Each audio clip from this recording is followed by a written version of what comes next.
The flames rose greedily around the edges of the photograph as Chief Harlan Thompson held it over the fireplace with a trembling hand. In that frozen moment captured on paper, his 19-year-old son Alex was kissing another young man under the old oak tree behind their house, a secret smile of pure happiness that Harlan could no longer tolerate. "This ends tonight," Harlan growled, dropping the photo into the fire as his wife Margaret gasped in horror from the doorway. Alex stood frozen on the stairs, having come down just in time to witness his father destroy the only evidence of his first love. The room filled with the acrid smell of burning paper, while years of carefully hidden truth went up in smoke. "What the hell are you doing?" Alex's voice cracked, but he forced himself to step forward. His sneakers squeaked on the hardwood floor of their modest Colorado home, the same floor he had paced 1,000 nights wondering if this day would ever come. Harlan turned, his broad shoulders rigid in the uniform he had worn with pride for 25 years as the respected police chief of Pine Ridge. The firelight danced across his weathered face, highlighting the veins bulging at his temples. "I raised you better than this, boy. Men don't kiss other men. Not in my house. Not in my town." Margaret clutched the doorframe, her eyes darting between them like a referee who knew the fight was already lost. "Harlan, please, he's our son." But the chief cut her off with a sharp gesture, the same one he used to silence rookies at the station. Alex felt the words hit like punches he couldn't dodge. He had always known his father's views, Sunday sermons, locker room talk at the station, the way Harlan's jaw tightened whenever a pride parade made news. Still, nothing prepared him for the sight of that photo curling in a black ash. It was the only picture he had of Jamie, the quiet boy from the library who had made Alex feel seen for the first time. "You think I didn't notice the late nights? The locked door? I found that picture in your drawer weeks ago, waiting for the right moment to burn it out of you."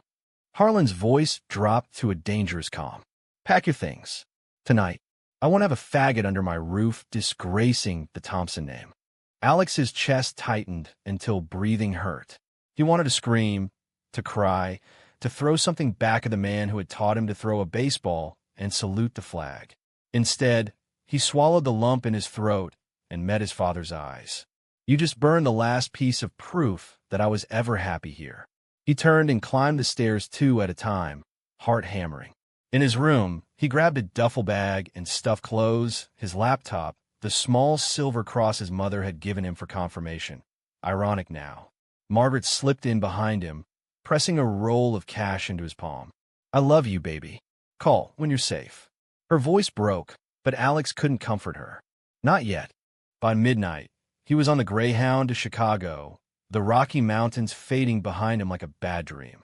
The bus smelled of stale coffee and regret. Alex pressed his forehead to the cold window and watched his reflection stare back, brown hair messy, eyes red-rimmed. He had no plan, no job, just the burning certainty that staying would kill something inside him slower than any fire.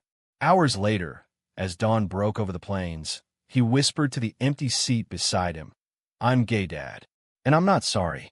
The words tasted like freedom and terror at the same time.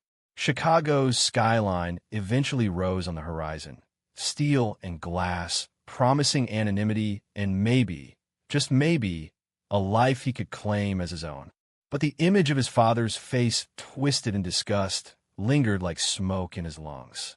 The first week in the city was a blur of cheap motels and applications.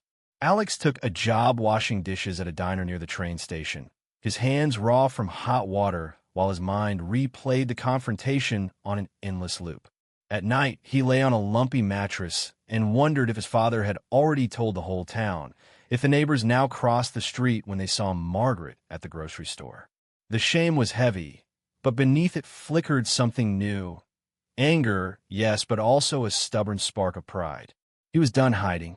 By the end of the month, he had rented a tiny studio in Rogers Park, walls thin enough to hear the couple next door argue in Spanish. It wasn't much, but it was his. One rainy evening, while nursing a coffee at a corner cafe, Alex met Jordan. The older man with kind eyes and a faded rainbow pin on his jacket slid into the booth uninvited. "You look like someone who just ran away from something big," Jordan said gently. Alex wanted to deny it, but the story spilled out in fragments. The photo, the fire, the bus ticket. Jordan listened without judgment, then handed him a card for the LGBT center downtown. First step is knowing you're not alone, kid. The rest comes later. Alex pocketed the card, feeling the first crack in the wall he had built around his heart. He didn't know it yet, but that small conversation was the beginning of a journey that would take him across years, across pain, and eventually back to the man who had tried to burn him away. Chicago swallowed Alex whole that first winter, its wind cutting through his thin jacket like accusations. He worked double shifts at the diner, saved every tip, and attended his first support group at the center Jordan had recommended. The circle of folding chairs felt safer than any church pew back home. Men and women shared stories of parents who slammed doors, siblings who stopped calling, lovers who left when the world got too loud. Alex spoke for the first time on a Tuesday in February, voice shaking. My dad burned the only picture I had of someone who loved me. Said I was a disgrace. The group nodded. No one flinched. For the first time since the fire, Alex cried without shame. Jordan became a steady presence. Coffee after meetings, advice on resumes, quiet reminders that survival wasn't the same as living. You're allowed to want more than just getting by, he said one night over cheap Thai food. Alex started taking night classes at the community college, studying social work, because he wanted to help kids who felt as lost as he had. The coursework was hard, the hours longer, but each A on a paper felt like a middle finger to the man who had thrown him out. Spring brought the first real test. At a campus mixer, Alex met a guy named Tyler, tall, funny, with a laugh that made the room brighter. They talked for hours about books and bad movies. When Tyler leaned in for a kiss outside the dorms, Alex didn't pull away. The kiss was soft, tentative, nothing like the stolen moments with Jamie back home. For weeks they dated in secret. Picnics by the lake, late-night talks on the fire escape. Alex felt himself opening, petals uncurling after a long frost. Then Tyler's ex showed up at the diner one afternoon, loud and jealous, outing Alex to half the staff. The manager didn't fire him, but the whispers followed. Alex came home that night and punched the wall until his knuckles bled. Why does it always have to cost something? He muttered to the empty room. Jordan listened again, this time over beers on his tiny balcony. It costs because the world is still catching up. But you don't have to pay forever. Alex nodded, but the old fear lingered, the fear that his father's words were right, that he was broken. He threw himself into volunteering at the youth shelter, mentoring teenagers who reminded him of his younger self. One kid, Marcus, ran away from a similar small-town dad. Helping Marcus fill out college forms gave Alex purpose he hadn't known he needed. By summer, Alex had landed an internship at a nonprofit focused on LGBTQ+ housing. The pay was terrible, but the work felt like breathing. He marched in his first Pride parade that June, rainbow flag heavy in his hands, heart pounding with a mix of terror and joy. Somewhere in the crowd, he thought he saw his mother's face, but it was only a stranger with the same worried eyes. That night, he called home for the first time since leaving. Margaret answered on the second ring, voice thick with tears. He still won't talk about you, baby, but I keep your graduation picture in my purse. Alex hung up before he could say the things that might break them both. The city kept teaching him. He learned to cook simple meals, to negotiate rent with a landlord who didn't care who he loved, to laugh again without looking over his shoulder. Jordan introduced him to more friends, artists, teachers, lawyers, all living openly in ways Alex had once thought impossible. Slowly the knot in his chest loosened. He was 21 now, no longer the scared boy on the Greyhound. Yet every time he passed a police car, his stomach flipped. The chief's badge still haunted him. 2 years blurred into routine and quiet victories. Alex graduated with an associate degree and moved into a slightly less tiny apartment with a roommate who didn't blink at the pride flag over the couch. Work at the nonprofit turned full-time. He coordinated emergency housing for queer youth kicked out by families just like his. The stories he heard every day mirrored his own so closely that some nights he came home exhausted, but never empty. Then Sam walked into the office on a Tuesday afternoon looking for volunteer opportunities. Sam was 26, built like someone who ran marathons for fun, with blonde hair that caught the light and a smile that felt like steady ground after years of quicksand. He was a high school history teacher who wanted to start an after-school support group. Their first conversation stretched into dinner, then coffee the next week, then long walks along the lake, where Sam listened to Alex's story without trying to fix it. "Your dad didn't burn you," Sam said softly one evening as they watched the sunset paint the water gold. "He burned his own fear. You survived it." Their relationship grew carefully, like something precious neither wanted to drop. Hand-holding in public still made Alex's pulse race, but Sam's calm presence grounded him. They cooked together on weekends. Sam's terrible attempts at stir-fry became running jokes. When Alex had nightmares about the fireplace, Sam would hold him until the shaking stopped. For the first time, love didn't feel like a secret that could destroy him. Yet the past refused to stay buried. One weekend, Sam's parents visited from the suburbs. They were kind, progressive, the kind of couple who hosted block parties and voted blue. Over brunch, they asked about Alex's family.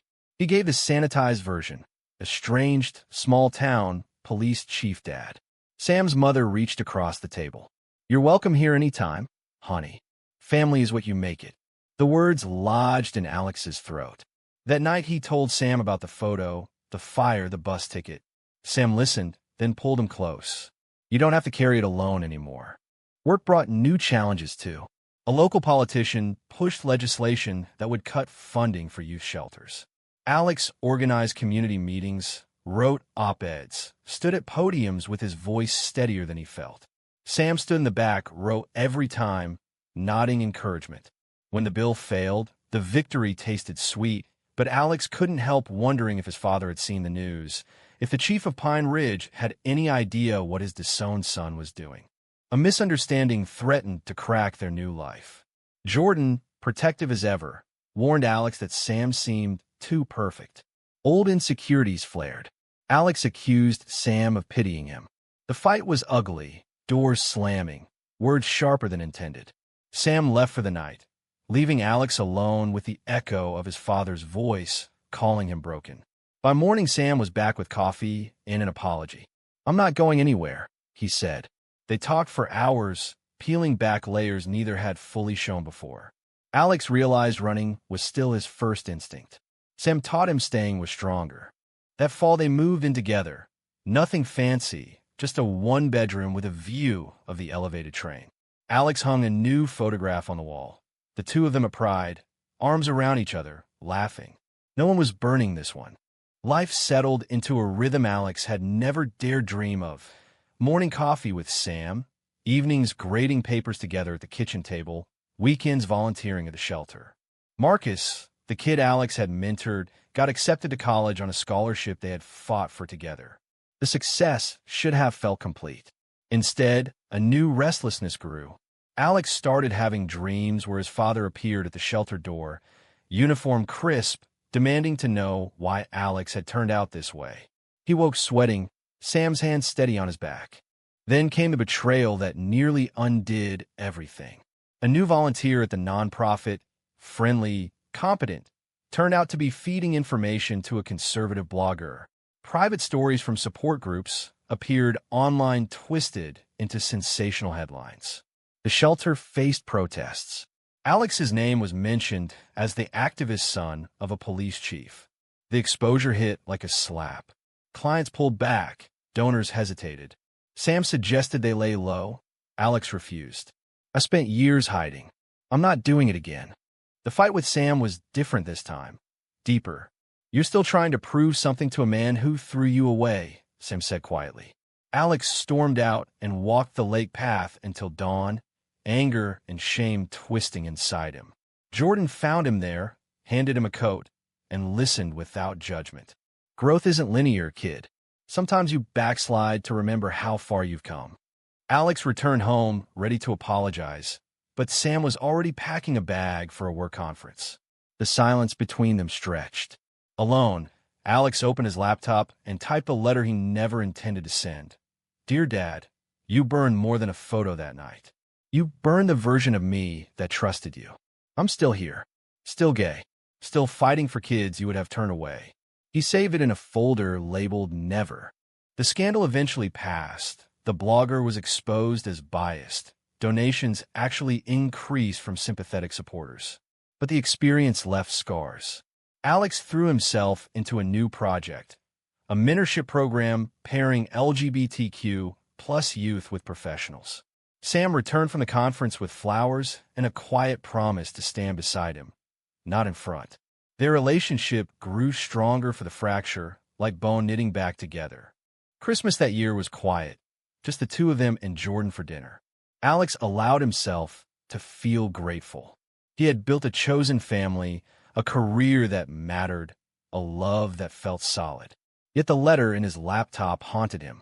Somewhere in Colorado, his father was still chief, still believing he had done the right thing. Alex wondered if the man ever regretted the fire. 5 years after the bus ride out of Pine Ridge, Alex stood on a stage accepting an award for community leadership. The ballroom was full of people who knew his story in broad strokes. The runaway son who turned pain into purpose. Sam sat in the front row, pride shining in his eyes. As Alex spoke about the kids who still needed safe homes, he felt the weight of every step that had led here. Afterward, well-wishers shook his hand, but one phone call cut through the celebration. His mother's voice was shaky on the line. "Your father had a heart attack. He's stable, but he keeps asking for you. The doctors say stress might have played a part.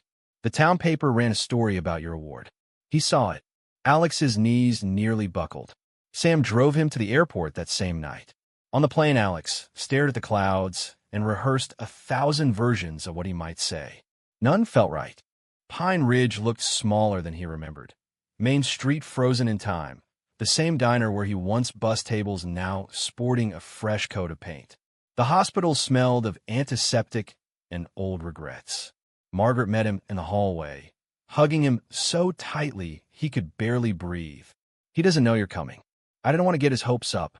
Harlan Thompson lay in the bed, looking smaller than the giant of Alex's memory. Tubes snaked across his chest. When his eyes opened and focused on his son, something shifted in the air between them. "Alex." The chief's voice was hoarse, uncertain.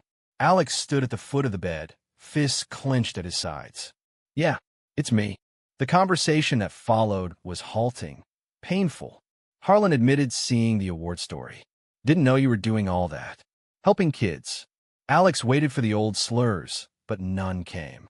Instead, his father spoke of long nights after Alex left, the empty chair at the dinner table, the way Margaret had stopped smiling. "I thought I was protecting you, protecting the family name. Turns out I was just scared." The admission hung there, fragile as the photo, ashy years ago.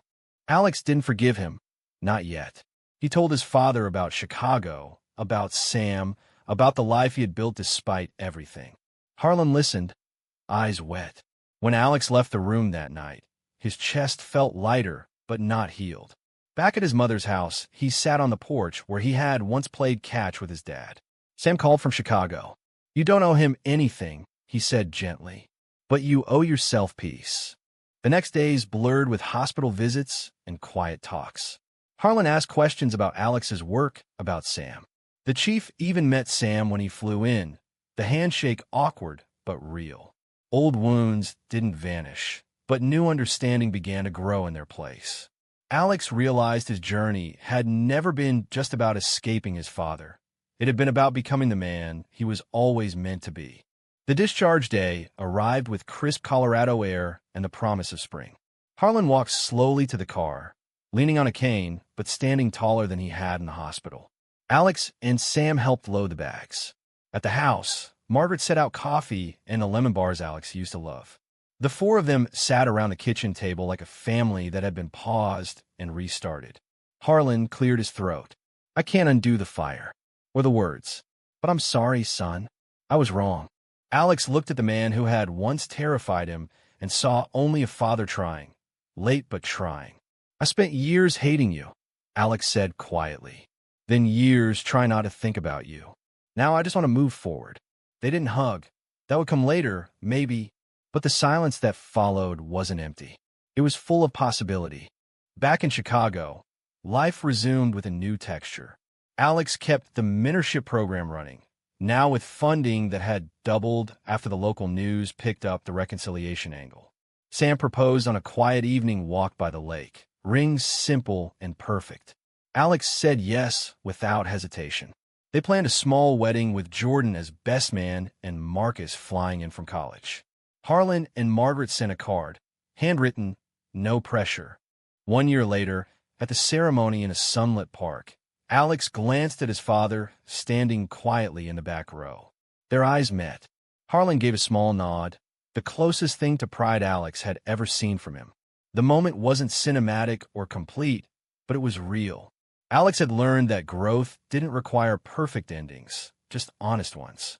As the sun set over the celebration, Alex held Sam's hand and thought about the boy who had watched a photograph burn. That boy was gone.